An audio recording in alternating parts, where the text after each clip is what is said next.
فاللي أمرك بالصيام وأمرك بالصلاة هو برضه اللي أمرك بالحجاب.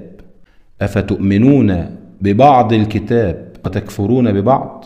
احنا هننقي في أوامر الله عز وجل، ولا المسلم بياخد جميع أوامر الله تبارك وتعالى بالتسليم؟ وفي حاجة عايزين نوضحها لحضرتك، ان أوامر الله تبارك وتعالى ليكي بتكون دايما في صورة افعلي أو اتركي، صح؟ فالأمر بالفعل أمر، والأمر بالترك برضه أمر. فربنا سبحانه وتعالى اللي أمرك بالصلاة والصيام أمرك بالحجاب، وأمرك بترك التبرج والسفور، صح ولا مش صح؟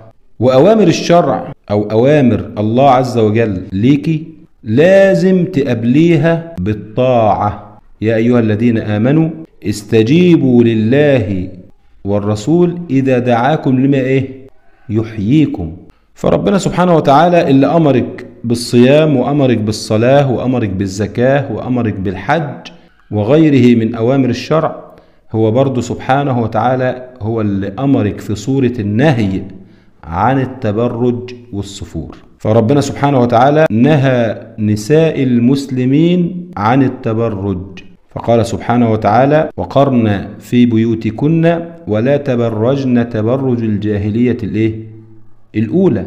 ربنا سبحانه وتعالى نهاك عن عن التبرج. ربنا سبحانه وتعالى أمرك أيضا في قوله: يا أيها النبي قل لأزواجك وبناتك ونساء المؤمنين، اللي انت واحدة منهم، مش انت واحدة من نساء المؤمنين. يا أيها النبي قل لأزواجك وبناتك ونساء المؤمنين يعملوا يا رب؟ يدنين عليهن من جلابيبهن ذلك أدنى أن يعرفن فلا يؤذين. مش ده كلام ربنا سبحانه وتعالى؟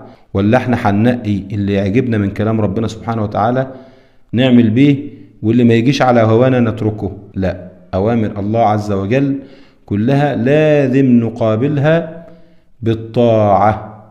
سمعنا وأطعنا غفرانك ربنا وإليك المصير.